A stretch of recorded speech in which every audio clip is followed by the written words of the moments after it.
bien. Est-ce que ça fait mal de se faire tatouer? Bah alors, on va pas dire que ça fait du bien, puisque le système, c'est qu'il y a plein de petites aiguilles qui vous rentrent dans la peau. Donc, vous faire du bien, non. Pour moi, c'est un moment, entre guillemets, agréable. Ça dépend... ouais, ça dépend de la soirée de la veille, en fait. Normalement, ouais. Non, ça picote un peu, mais rien de plus. Ça dépend des parties du corps, peut-être? Enfin, moi, j'ai que les bras. Donc, à l'intérieur, ça picote un peu plus, mais sinon, en soi, ça va. Oui, ça fait très mal, c'est indéniable en fait. On peut rien dire contre ça. On a peut-être tous des tolérances différentes à la douleur. Je suis pas spécialement douillette, mais oui, ça fait mal. Et surtout selon les zones aussi où on le fait, ça peut changer. Mais ça se mérite, quoi. Il y en a, ils n'ont pas le temps de s'en rendre compte parce que bon, ils passent pas longtemps, il y a 1 heure ou 2. Mais après, quand on passe comme moi, je restais des 5-6 heures de tatouage. Là, on commence à sentir la douleur, à serrer les dents. Mais bon, après, il faut être motivé. C'est toujours pareil, c'est une question de motivation. Il faut aimer ça. Bah moi, c'est le gras. C'est pas les côtes et tout ça. Ça fait mal, mais le gras, c'est là. Tu sais quoi, le gras? Il n'y a pas de gras. Les fesses. D'accord. Ça fait très mal, ouais. Ça fait mal. C'est normal, ça a toujours fait mal, ça fera toujours mal. Ça fait partie du jeu. Faut que ça fasse mal? Ouais. Ça laisse certaines barrières et ça dissuade les gens qui ne sont pas sûrs de vouloir se faire tatouer, de ne pas faire n'importe quoi.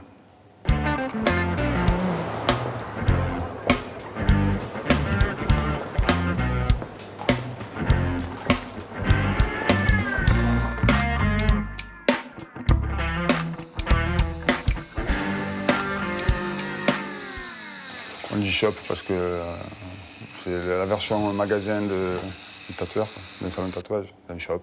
À quoi il doit ressembler selon toi? À ça. Une déco, une âme, des œuvres d'art accrochées au mur, tout ça. Ça a énormément évolué. À quel niveau? À tous les niveaux, autant au niveau de la quantité de clientèle, effectivement, beaucoup plus de gens se font tatouer. Au niveau de la quantité de boutiques et de tatoueurs qui sortent un petit peu de partout et pas forcément dans les meilleures conditions, bon, ça c'est peut-être une autre histoire. Au niveau de la libération des motifs, parce que entre les techniques, les envies, les différents publics qui se font tatouer, c'est vrai qu'on a pu passer par des choses qui étaient inenvisageables il y a quelques dizaines d'années, les effets d'aquarelle, les graphismes, le degré de réalisme dans lesquels on arrive à aller maintenant, c'est des choses qui n'étaient pas vraiment pensables il y a un certain temps. Petit tatouage discret sous l'aisselle gauche qui permet immédiatement de faire une transfusion sanguine en toutes circonstances, que vous ayez perdu vos papiers, que vous soyez nu sur une plage, que vous soyez inconscient ou brûlé, immédiatement, le symbole de votre groupe sanguin vous indique la nature de la transfusion à opérer. De notre côté, il y a aussi une espèce peut-être de banalisation de l'acte et de côté mode. Peut-être que l'âme du tatouage et de cette culture qui est quand même vieille comme le monde, peut-être que ça y perd un petit peu.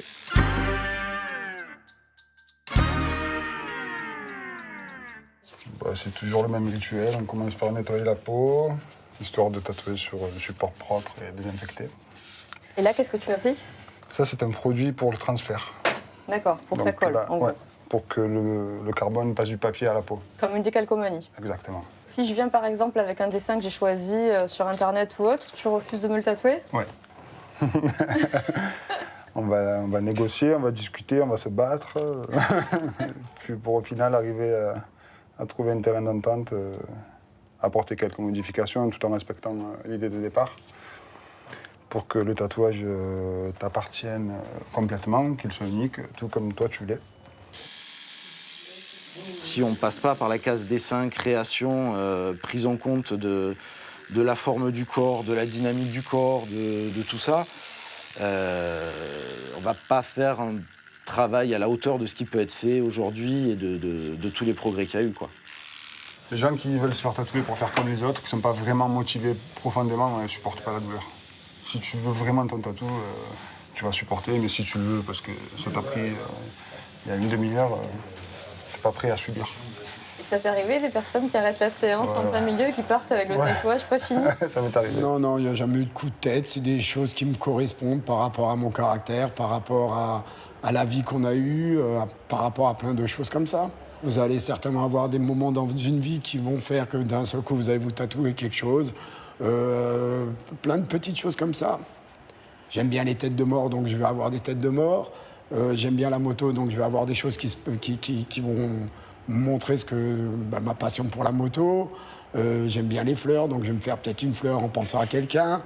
Le nom de mon fils, plein de choses. Moi, je m'en tiens aux fondamentaux. Tous mes tatouages racontent quelque chose qui est lié à mon histoire ou à ma famille ou à mon éducation, à des valeurs qui sont profondément ancrées et dont je suis sûre que je les garderai aussi jusqu'à la fin de ma vie, parce qu'une vie, c'est long. Et mine de rien, il y a cette partie-là du tatouage où on se pose la question du regret à un moment donné. Donc je m'en tiens aux fondamentaux. Famille, pas les amours d'ailleurs, pas les amis, hein, parce qu'on ne sait jamais ce qui peut se passer dans la vie, ça peut être aussi très éphémère. Moi, je les ai faits pour moi. Les autres, je m'en fiche des gens. J'étais toujours très heureux, très fier d'avoir ces tatouages et pour moi. Aucun regret? Non, surtout pas. Non, moi, jamais de regrets.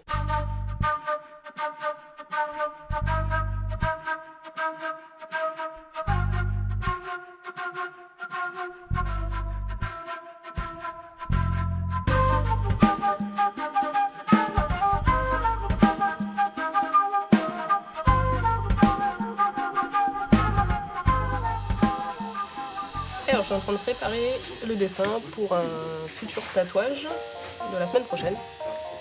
Donc voilà, je prépare le croquis et dès que j'ai fini, j'appelle le client pour qu'il le voie. Le thème, on me l'a carrément donné, on m'a demandé de faire un kraken avec un bateau, donc je m'exécute pour celui-ci et dans mon style, donc très peu de couleurs, juste des touches de couleurs, simplement. Il y a de plus en plus de femmes qui sont tatouées et j'ai une grande majorité de femmes dans ma clientèle. Donc les femmes préfèrent se faire tatouer par une femme, parfois? Pas forcément. Après, je pense qu'elles sont peut-être plus à l'aise. Moi, on m'a dit, par exemple, que j'étais plus douce. Ça impressionne peut-être un petit peu moins. Une femme doit vraiment apprendre à vivre avec ses collègues hommes. C'est pour ça qu'il ne faut pas qu'elles hésitent à s'affirmer et à montrer qu'elles aussi, elles sont capables de faire de très beaux tatouages.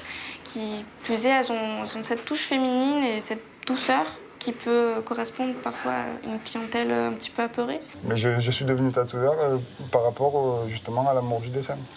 Parce que je ne me voyais pas aller au bureau tous les jours, faire un métier qui ne me plaise pas toute ma vie, c'était juste pas possible. Du coup, je me suis dit, vu que je passais mon temps à dessiner, à peindre, et j'étais déjà tatoué à l'époque, puisque je suis passionné par le tatouage depuis très jeune. Du coup, je me suis dit, tant qu'à faire un métier que j'aime, on va se lancer là-dedans. Il y a quand même une différence entre dessiner sur un papier et sur la peau? C'est pas pareil, ouais. Savoir qu'il y a des gens qui se promènent un peu partout en ville ou ailleurs avec des dessins que j'ai créés spécialement pour eux, c'est toujours plaisir.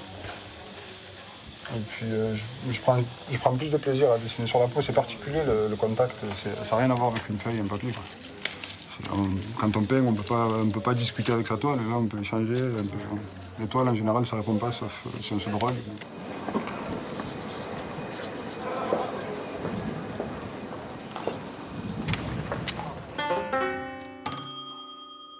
Bruno, quelle est l'origine des machines à tatouer? Ça vient de là, ça vient de la sonnette en fait. D'ailleurs on voit tout de suite les similitudes avec la machine à tatouer. Les deux bobines, la masselotte, les ressorts, les contacteurs. Donc c'est pour ça qu'il n'y a pas de brevet en fait pour ce type de machine à tatouer. Le brevet existait déjà sous la forme de la sonnette.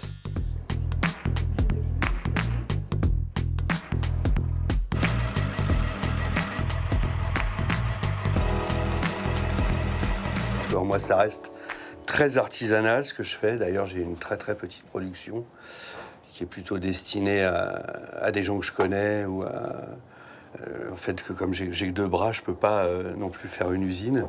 Et puis il y a beaucoup de boulot étant donné que je fais tout de A à Z sur une machine du cœur de bobine jusqu'à la vis de réglage en cuivre dont je fais moi-même le filetage. Et puis voilà, les cadres, hein, ça part d'un brut de fonderie comme ça. J'ai fait des machines qui m'ont pris facilement jusqu'à 25 heures de travail. J'ai fait un peu d'ébénisterie, de la marqueterie, des choses comme ça dans le temps. Et puis, j'aime bien me servir de tout ce que je sais faire un petit peu. Donc, j'ai fait des machines à tatouer avec des bois précieux, des incrustations en nacre, des choses comme ça. Quand c'était vraiment pour des tatoueurs de très haut niveau, par exemple Philippe Leu ou des gens comme Tintin, j'aurais fait des machines un peu exceptionnelles. Et j'ai passé beaucoup de temps dessus, quoi. Voilà. Le son distinctif de la machine à tatouer. L'encre, elle est dans des capsules, en fait, à part.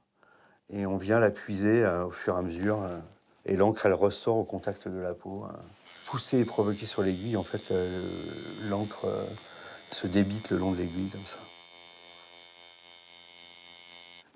Il y a des tatoueurs qui deviennent à moitié sourds avec la fréquence des machines, comme ça, à côté de l'oreille et tout. Il y a beaucoup de tatoueurs qui ont des problèmes avec l'oreille droite, s'ils sont droitiers, avec l'oreille gauche, s'ils sont gauches.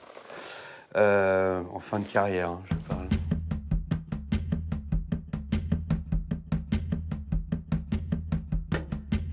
Une fois le motif choisi par le sollicitant et accepté par les officiants, le travail commence pour eux, le supplice pour le sujet.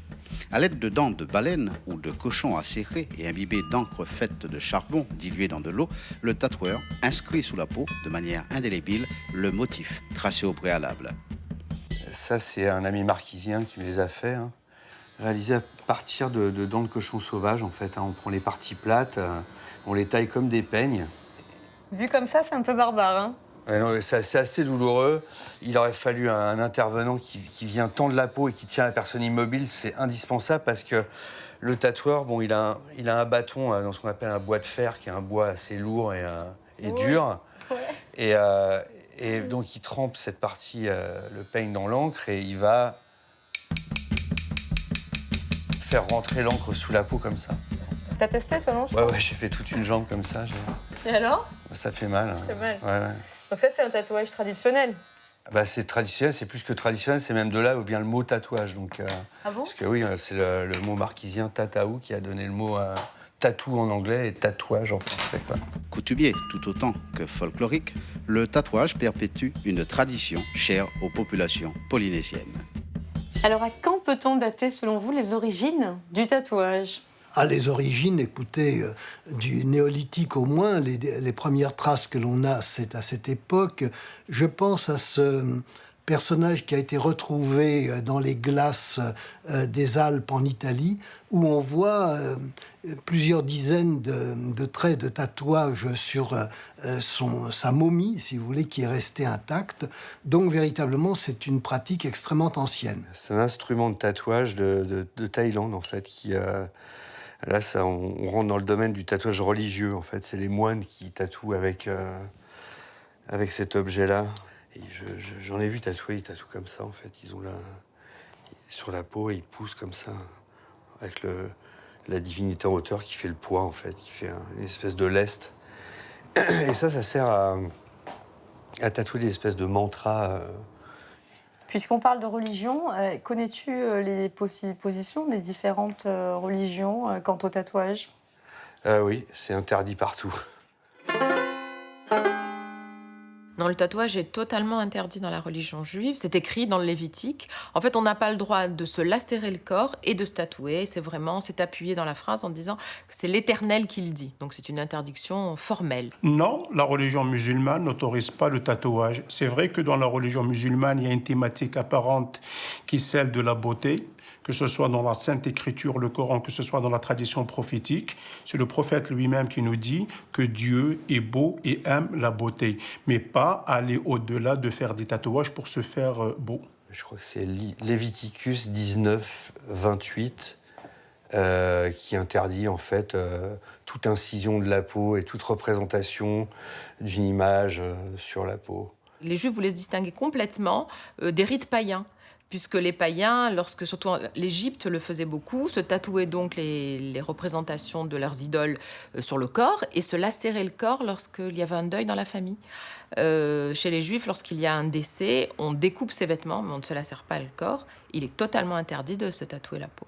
J'avais des amis juifs à New York qui ne se faisaient pas tatouer parce que leur rabbin leur avait dit que s'ils se faisaient tatouer, ils n'auraient pas le droit de se faire ensevelir dans un cimetière juif. Vous savez, le christianisme ne voulait surtout pas qu'on modifie le corps.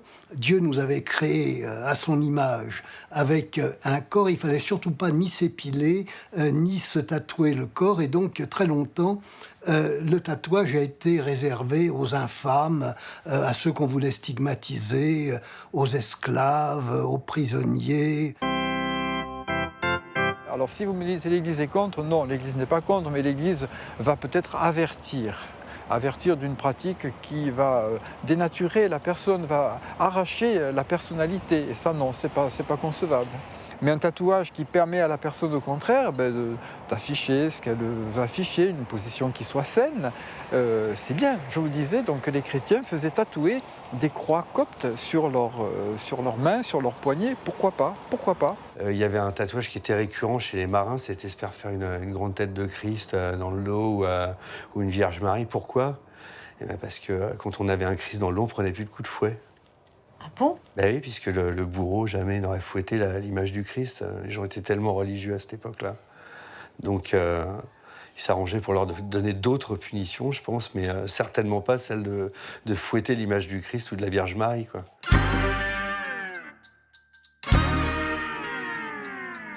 J'ai une fois un mec qui est rentré qui m'a dit je veux un tatouage. Je lui ai dit oui, mais tu veux quoi me tatouer? Il m'a fait je m'en fous, c'est pour l'été. Je fais mais non, mais un tatouage c'est pour la vie, ça se réfléchit, faut regarder où on va, faut faire des recherches, faut être sûr de ce qu'on veut, quoi. C'est pas un décalco, quoi. C'est pour la vie. Ça se démocratise. C'est bien pour les gens tatoués parce qu'on est un peu moins mal vus. Les gens ont moins tendance à se dire il a eu une adolescence difficile, il a dû avoir un problème dans sa vie. Voilà. Donc les gens sont plus ouverts, on peut plus être dans le monde du travail avec des tatouages. Il ne faut surtout pas assimiler le tatouage à une mode parce que une mode c'est éphémère, ça tourne, ça change, ça revient, c'est cyclique. Un tatou, une fois que tu l'as, tu l'as. Si c'est la mode maintenant mais qu'en 10 ans c'est plus la mode, exemple typique. Le tribal en bas du dos que toutes les femmes faisaient dans les années 90, ben là, on est en train de tous les rattraper ou les couvrir. Effet de mode dans les années 90, le tribal en bas du dos. Et maintenant, les femmes, elles se retrouvent avec des tatouages qu'elles ne supportent plus. J'ai jamais eu trop de problèmes parce que déjà, j'ai commencé par me tatouer des zones qui étaient non visibles. Donc, j'ai pas eu trop à me heurter à ce regard-là. Et puis, je suis pas hyper tatouée, donc... mais oui, il a clairement évolué. Il a tellement évolué, d'ailleurs pour l'anecdote, mon cadeau pour la naissance de ma petite fille cette année, de mon entreprise, c'était un bon cadeau pour mon prochain tatouage. Donc oui, les choses ont drôlement évolué, clairement, quoi. Aux lisières de la butte Montmartre, jadis paradis des artistes, il en est un, unique en France, qui a choisi l'épiderme pour toile. Chaque soir, il couvre ainsi de motifs et de symboles quelques bras ou quelques dos. Le tatouage n'est pas nécessairement une estampille de mauvais goût ou le label d'un certain non-conformisme. Lui, la mode vient des marges, plutôt. Des marges de la société, et le tatouage, d'ailleurs, vient des marges aussi de la société, de gens qui, au départ, voulaient revendiquer quelque chose, ni Dieu ni maître, ou bien des inscriptions provocatrices, si vous voulez, sur la peau, pour bien montrer qu'on était en marge du mainstream. Et donc là, ce phénomène, qui au départ était un phénomène de singularité, d'expression d'une certaine révolte, devient maintenant un phénomène beaucoup plus propagé, ce qui fait qu'on va changer de mode, sans aucun doute. Une fois que le tatouage sera banalisé, ce sera peut-être la fin du tatouage. À ce moment-là, il faudra trouver autre chose. Ces phénomènes de mode vont toujours à contre-pied de ce qui se produisait auparavant.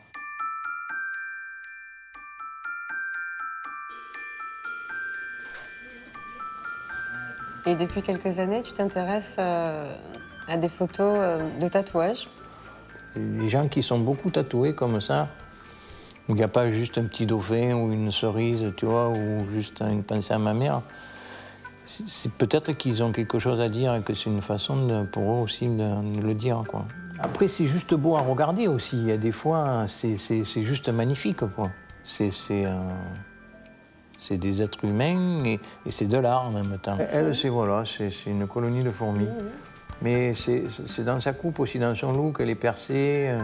Et donc c'est une façon pour elle de dire « Ah, ils me regardent, mais c'est plus parce que je suis anormale, parce qu'elle était beaucoup plus grande que la moyenne des filles, et même crois qu'elle fait 1m80, 85.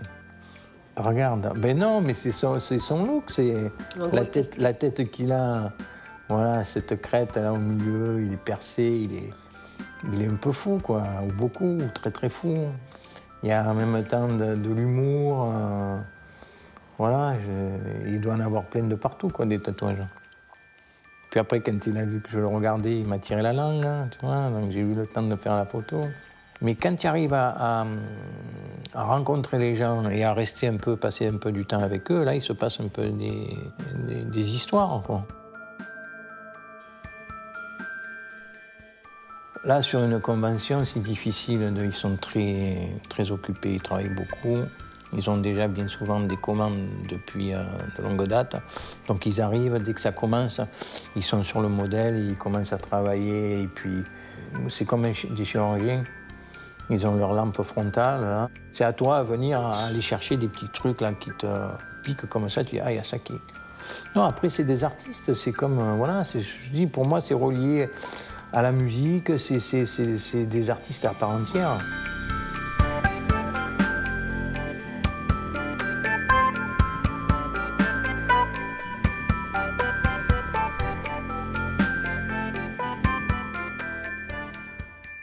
Le tatouage ne m'intéresse pas du tout. Je n'aime pas du tout ça. J'aime voir sur les autres personnes, mais sur moi, je pense pas que ça me plairait. Je pense que c'est quelque chose qui touche à sa personnalité et non, je ne suis pas du tout intéressé par le tatouage. J'aime pas ça, c'est pas beau et puis ça peut brûler, non mais pas pour moi en tout cas. Peut-être pour les jeunes, mais pas pour moi. Je fais les sourcils, les lèvres. Et bon, je trouve, je sais pas à l'époque s'il y avait autant de progrès que maintenant. Mais en fait, moi, tout est parti parce que je transpire énormément et j'ai plus rien.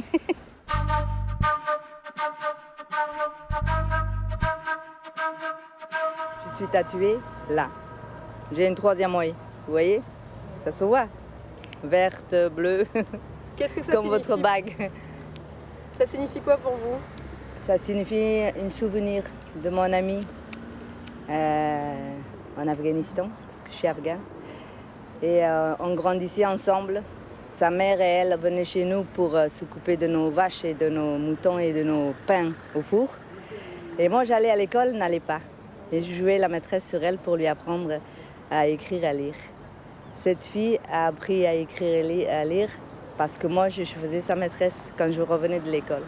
C'est peut-être l'unique fille nomade d'Afghanistan qui savait lire et écrire. Après, elle s'est mariée et moi, j'ai terminé mon bac. Et elle m'a invitée à son mariage. Et dans leur mariage, en pleine montagne, ils ont des cérémonies de tatouage. Et ils font la tatouage aux filles, aux garçons, à tout le monde. Donc c'est une cérémonie spéciale. Il y a 3 dames qui sont assises avec des aiguilles, des vrais, le feu et les plantes de montagne pour la couleur. Et ils font des tatouages. Alors elle m'a demandé de faire ce tatouage parce que c'était son mariage et je l'ai fait. Et à chaque fois que je parle de ce tatouage, je me rappelle de ce souvenir et de mon amitié avec cette amie que j'ai perdue.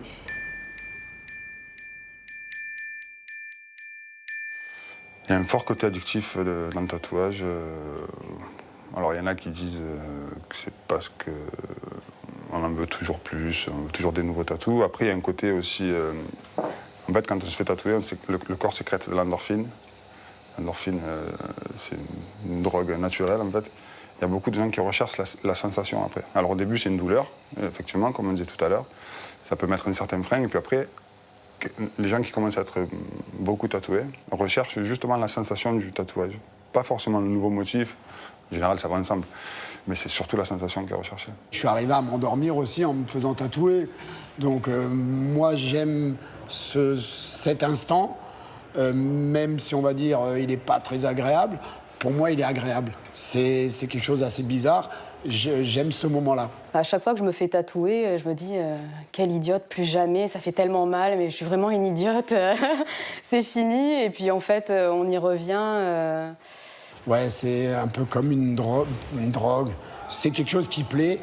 On ne peut pas parler de drogue, et qui plaît, puis on a envie de faire autre chose, et demain il y a autre chose, et parce qu'on aime ça. Je pense que oui, il y a une addiction. Je pense que c'est de l'ordre du toujours plus, c'est de l'ordre de voyons jusqu'où je peux aller. C'est une mise à l'épreuve de soi, en tatouage. C'est-à-dire, on veut s'approprier son propre corps, montrer que son propre corps n'est pas simplement le produit de papa-maman et d'autre part de l'appartenance à une même catégorie sexuelle ou à une même catégorie sociale, mais mon corps m'appartient. Il y a toujours de toute manière une connotation sexuelle, toujours. Une inscription sexuelle, oui. Ne serait-ce que le fait de l'effraction de l'aiguille dans la peau, encore pire pour le piercing. Mais c'est presque toujours adressé soit à la mère, soit c'est un signe d'émancipation, de toute façon, surtout chez les ados. Ça veut dire, voilà, maintenant je suis tatoué, qu'on ne me parle plus de choux et de roses où naissent les enfants, j'exagère bien sûr, on n'en parle plus depuis longtemps, mais c'est quelque chose de l'ordre de l'acting out, du style, voilà, maintenant je suis tatoué, ça veut dire que je suis sexuellement dans le coup. Moi, quand j'ai commencé, je ne pensais pas que j'allais faire un intégral. Donc j'en ai fait un là. En fait, c'était un peu éparpillé sur tout mon corps. Là, j'avais du tribal. D'un coup, il m'a fait du noir avec des petits tas de morphes. Et voilà, c'est pour ça que ça fait... C'est comme ça, quoi. Sinon, si on commence dès le départ sans rien, on sait ce qu'on veut dès le départ. Tandis que moi, j'en ai fait un peu partout. Donc après, à l'arrivée... Après, j'ai commencé, j'avais fait ça, là, après le soleil, là. Après, j'ai essayé que ça soit homogène, quoi. Et dans ton dos? Le dos, c'est un démon japonais. T'aimes bien les démons? Ouais, j'aime bien tout ce qui est démoniaque, en fait. Après, quand il me restait des petits espaces, voilà, je faisais des petits trucs avec des étoiles devant, voilà. Après, là, sur le bas des jambes, c'est des vérins. Ça, c'est une pièce mécanique, mais qui existe réellement. Ça, c'est un tatoueur qui a pris une fiche technique.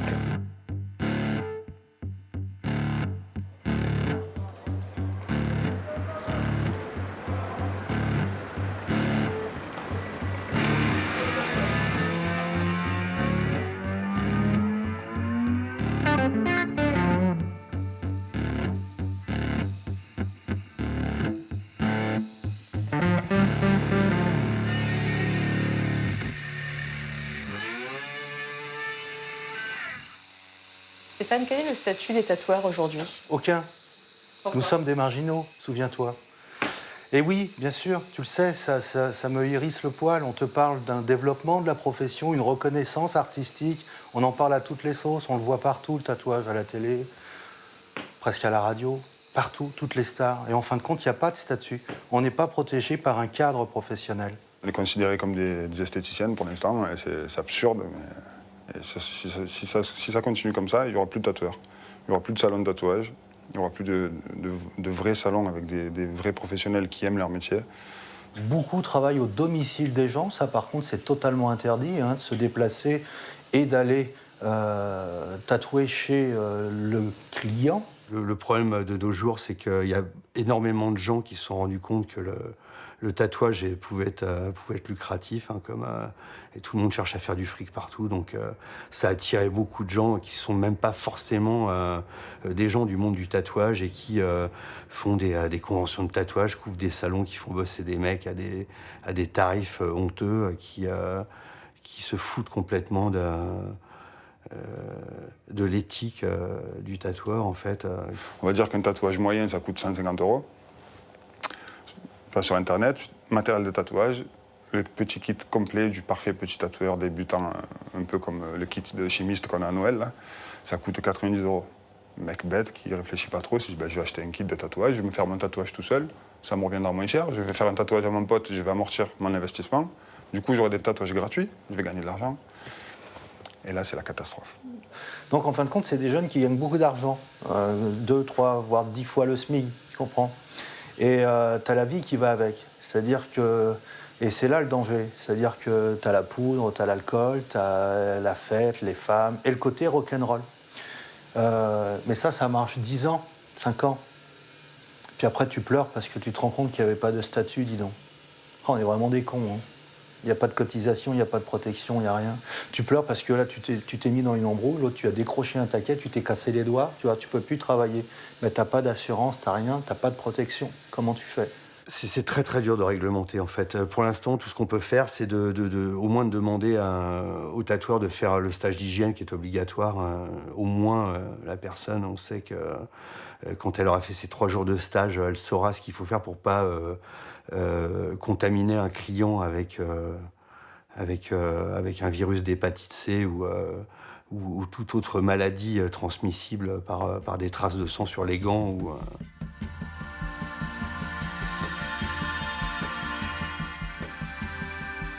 Donc, les précautions standards, la tenue, c'est-à-dire cheveux attachés, ensuite les bijoux, pas de bague, pas de bracelet et pas de faux ongles. On est d'accord. Ensuite, si c'est donc un caisson sombre avec une lumière bleue, l'idée, c'est pas de vérifier le taux de contamination de vos mains, mais simplement, en faisant la friction avec un produit qui est fluorescent, on va voir si vous avez étalé correctement et donc fait le geste correctement de friction hydroalcoolique pour voir si du coup vos mains ont un seuil de contamination qui a été suffisamment abaissé. Donc tu vois là où c'est blanc, c'est que tu as passé suffisamment de produit, retourne-les. Ah, là qu'est-ce que tu vois? Voilà, le dos des mains n'est pas fait. Du coup ta copine pendant ce temps, elle entend les commentaires, donc elle continue à le faire correctement. On a monté ici cette formation auprès des tatoueurs perceurs d'hygiène et de salubrité.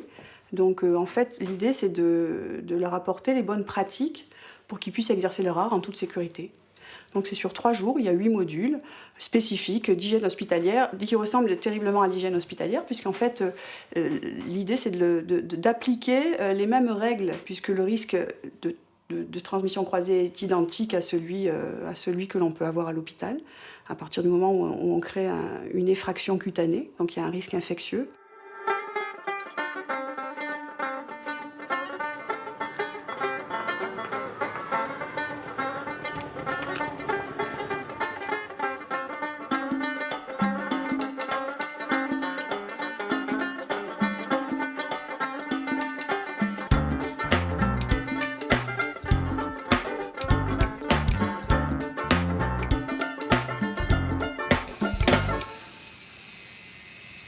On prépare tout notre matériel qui est tout emballé par rapport aux hygiènes que nous demande. Il faut que ça soit tout propre, à usage unique. Donc moi, en revanche, je travaille avec le matériel à usage unique complètement.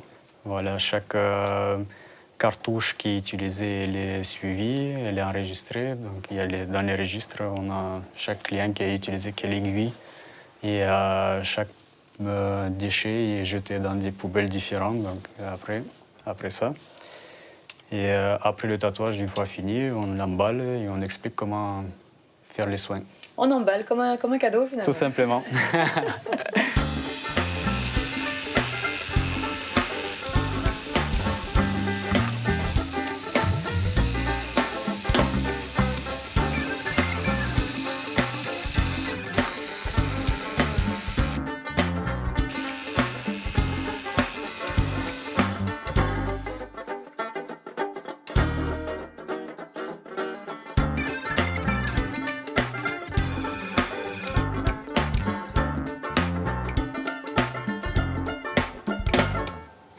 Ils ont voulu interdire les tatouages en couleur.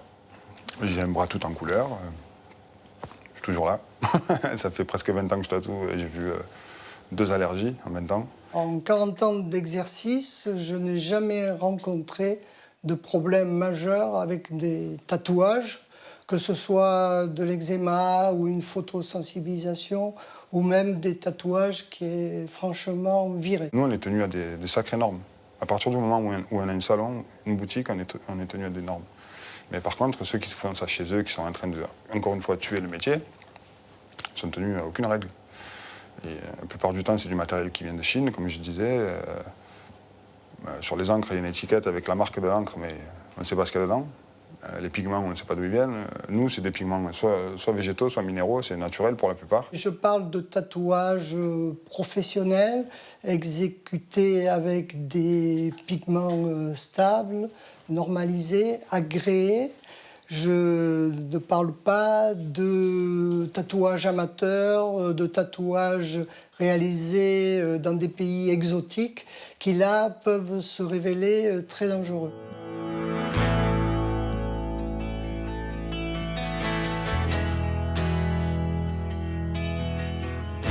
Too late, a fool could read the sign. J'ai repris la musique à la fin de l'année 2008 et j'ai commencé à me tatouer au début de l'année 2009.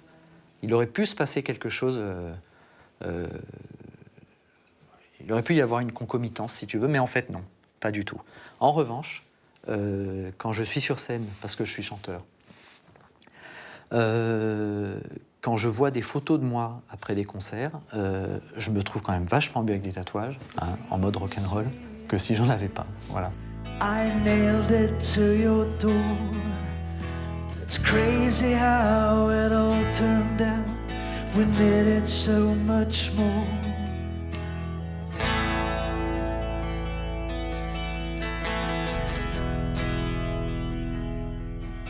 Il n'y en a aucun que je regrette, mais à la manière de vêtements ou de bijoux, il y en a que j'échangerais bien de temps en temps pour d'autres.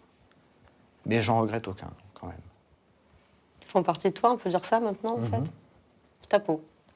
Ah oui, complètement. Ils me définissent complètement. Et je trouve que quand je me regarde dans une glace avec ces tatouages, de tatouage en tatouage, ce que je vois me plaît de plus en plus. Voilà. Et quand je tombe sur certaines photos de moi où je suis sans tatouage, ça me fait un effet très très étrange. J'ai l'impression d'être nu, c'est sûr, mais j'ai surtout l'impression de ne pas du tout être moi. Please read the letter that I wrote. Please read the letter that I wrote. J'ai découvert que j'avais moins la sensation de me recouvrir de tatouages que cette sensation très très étrange de gratter ma peau vierge à chaque tatouage pour découvrir sous cette peau le tatouage qui était là depuis le début, si tu veux, d'une certaine manière. C'est aussi pour ça que je dis que à chaque tatouage, je me découvre de plus en plus et je découvre de plus en plus le vrai Stéphane, en fait. Comme si ce truc-là était dès le départ, dès ma naissance, là, et qu'il me fallait le découvrir de tatouage en tatouage. Et d'ailleurs, j'ai la sensation, quand j'y pense avec profondeur, j'ai vraiment la sensation d'être né tatoué. Je vis avec une personne qui a horreur de ça et qui trouve mes tatouages particulièrement laids. Ça n'empêche pas de m'aimer, moi ça m'empêche pas de vivre avec elle, ça m'empêche pas de continuer à me tatouer et de lui dire que je vais continuer. Mais non, je ne compte absolument pas m'arrêter là. À un moment, il faudra que j'arrête, parce qu'il y aura juste plus de peau à un moment.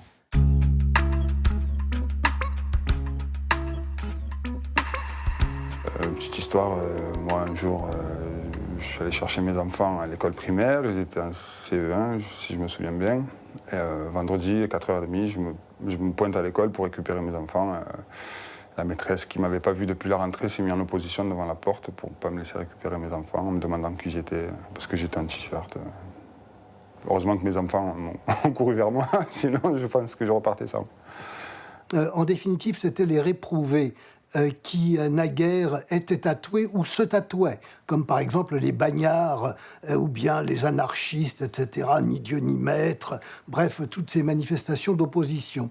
Alors qu'aujourd'hui, ça n'est plus une manifestation d'opposition, on le voit bien, puisqu'il y a à peu près 20% des Français et des Françaises qui sont tatoués, et d'autre part que ça ne marque plus l'appartenance à un statut social. Dès qu'on n'est pas comme tout le monde, donc voilà. Même que j'allais avec ma copine, on allait dans des endroits, on allait au Calanque et tout, sur Marseille. Eh ben, les gens, ils se déplacent, ils me posent des questions à la con, ils sont trop stupides, ils me disent des trucs vraiment... Vous savez que ça part plus? Ah non, je le sais pas. Ça fait mal, ça coûte cher, mais quand vous serez vieux, vous le regretterez pas. De toute façon, on n'a qu'une vie, mes tatouages, ils sont éphémères, ça dure le temps d'une vie, et puis point barre, voilà, c'est tout. Hein.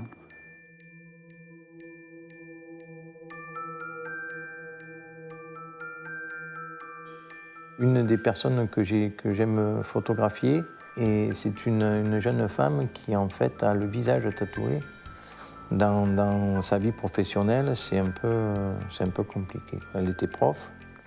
Et donc, du coup, c'est peut-être plus le regard des parents, des élèves, ce regard que peuvent porter les parents d'élèves. Je suis tatoueur, j'ai pas de tatouage sur les mains ni sur le visage. Pourtant, j'aurais la légitimité de pouvoir le faire, puisque j'évolue dans un monde de tatoués et de tatoueurs. Non, parce que selon moi, je pense que c'est vraiment du suicide social. Les gens qui n'ont jamais été tatoués, qui veulent se faire tatouer, les mains, les parties visibles, tout ça, j'essaie de mettre un frein dessus. Me tatouer, oui, je compte pas du tout m'arrêter. J'en aurai encore d'autres qui seront aussi visibles. Mais voilà, dans le compromis, quoi. Pas être super tatoué pour être super tatoué, aucun intérêt. Et je suis pas sûre en plus de l'assumer vraiment sur le long terme. Donc, Après, tout ce qui est tatouage trop jeune, je suis absolument pas pour. Pas pour une histoire de légalité, enfin, bien que ça rentre en ligne de compte, mais vraiment pour une histoire de maturité. Donc notre devoir à nous, en tant que professionnels, est pour le coup d'avoir conscience de la démarche de l'autre, quelle qu'elle soit, et de l'orienter vers ce qui nous semble bon ou moins bon. On ne se pose pas comme étant juge, mais de dire on a peut-être un peu de recul et d'expérience sur la connerie que tu vas faire. Voilà.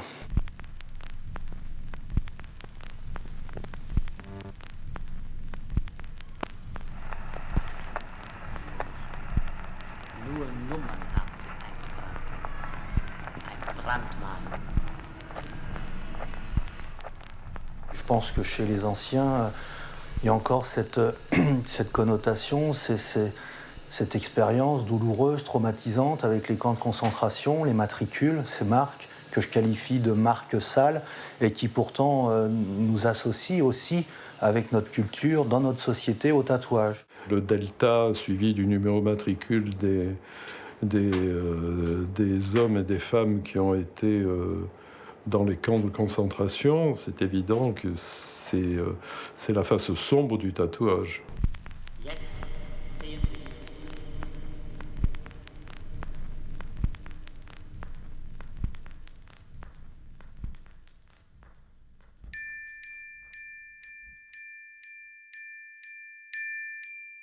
C'est pour couvrir des cicatrices que j'ai eues suite à un cancer du sein et que j'aimerais justement un peu masquer ou marquer la victoire que j'ai eue là-dessus.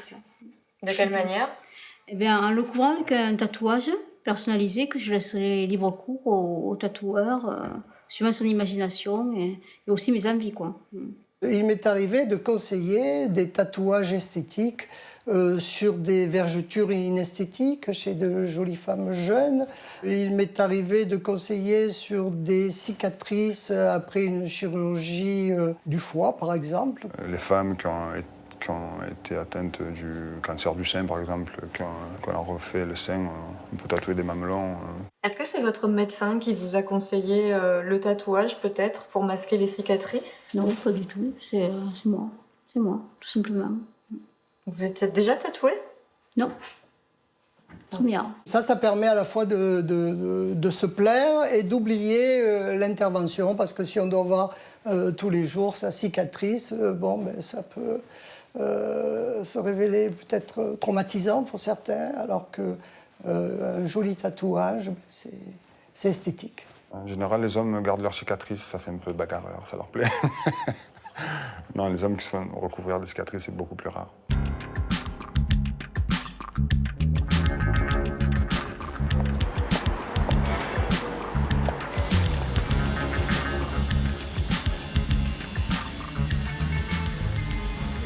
Ah bah, c'est Tintin, c'est tout, c'est Tintin. Je me ferai jamais tatouer par quelqu'un d'autre. Pour des grosses pièces, il n'en est pas question. Je me sens très rassurée entre ces grosses patounes. C'est important, ça? Oui, c'est très important parce qu'il a beau être un peu éparpillé pendant les séances. Je peux le dire. Un peu éparpillé. C'est dès qu'il me pique, je sais que je suis entre de bonnes mains. Il me rassure beaucoup. Je fais plutôt du japonisant et de l'hyperréalisme. les portraits, les choses comme ça. Donc voilà. Puis après, donc faut que ça corresponde à mon style artistique, certes. Puis après, faut que ça passe avec la personne aussi, quoi. Parce qu'on va passer du temps avec ces gens-là. Hein. C'est du temps. Ils peuvent avoir mal, ils parlent, ils bougent. Voilà, c'est un être humain que tu vas tatouer. C'est pas une toile, un bout de papier, quoi. Est-ce qu'il y a un petit côté psy, une relation entre le tatoueur? Ouais, il m'a fait du bien, Tatin, ouais, bien sûr. Il m'a aidé à passer des caps. C'est bizarre à dire, mais c'est vrai. Ses tatouages, son encre, c'est quelque chose qui est aussi fort que ma psychanalyse. Voilà, j'ai fait les deux, donc ouais, ça égale, bien sûr. C'est des étapes de la vie qui sont marquées et je fais confiance à Tintin, c'est à lui que je demande de le faire. C'est pas un tartempion, quoi.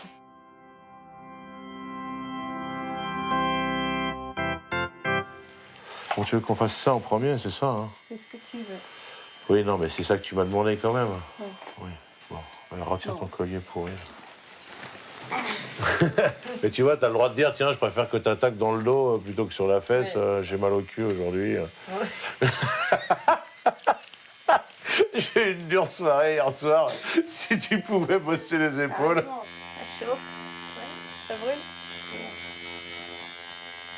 Tu vas voir quelqu'un pour ce qu'il sait faire et voilà, pour quelque chose qui ressemble à son œuvre picturale.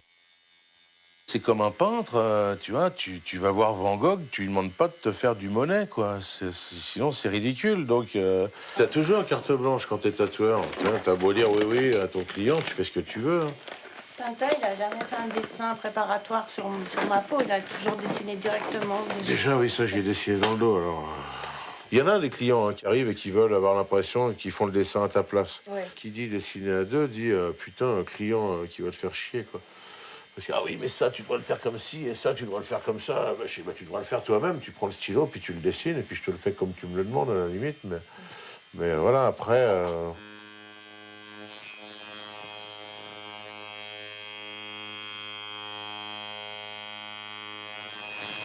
Mais rouge, non, hein, parce que de toute façon, c'est déjà d'une certaine couleur, donc on va le faire plus rouge.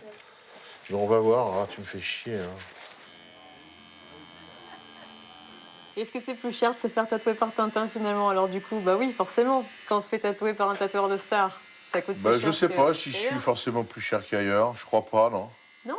Non, pas forcément, je suis peut-être un peu plus cher de l'heure, mais je travaille plus vite. Donc ça me ramène au même prix que tout le monde. Je crois même pas que je sois si cher que ça. Peut-être un peu plus cher que certains qui sont pas chers, effectivement. Hein. Je suis pas dans les moins chers, non, ça serait mentir non plus. Mais...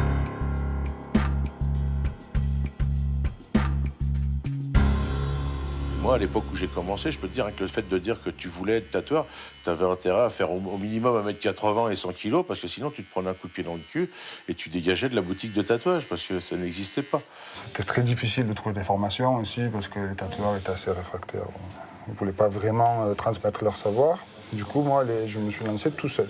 La meilleure école, hein, c'est d'être dans un salon de tatouage et de regarder les autres faire, leur poser des questions et d'apprendre en regardant, en écoutant et en étant là, en fait. Hein. Il y a eu quelques ratés au début. Hein. J'ai quelques amis qui ne sont plus amis.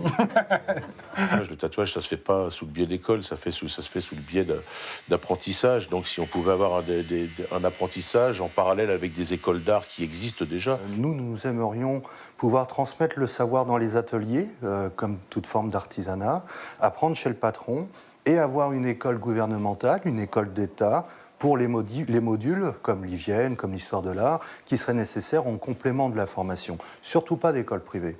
Ça ne va servir qu'à ceux qui veulent ouvrir l'école, en fait. Ça va pas faire avancer le schmilblick de personne, à part de celui qui va prendre l'argent de ceux qui veulent rentrer dans l'école.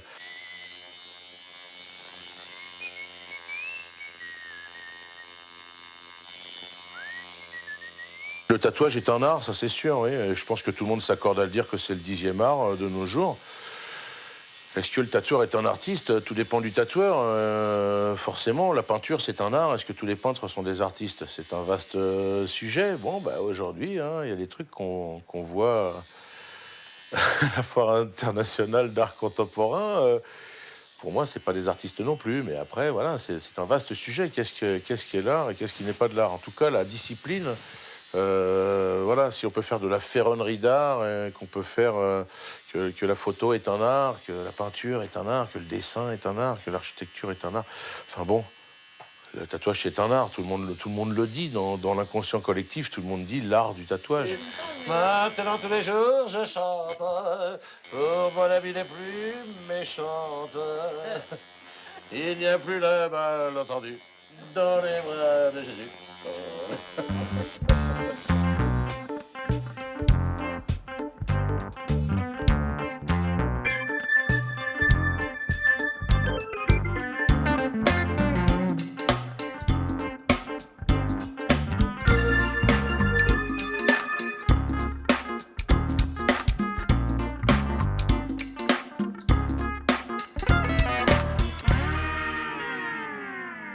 Ouais, mais ça, je sais pas si c'est des milliardaires ou je sais pas ce qu'ils font. Ouais, j'ai entendu des trucs comme ça.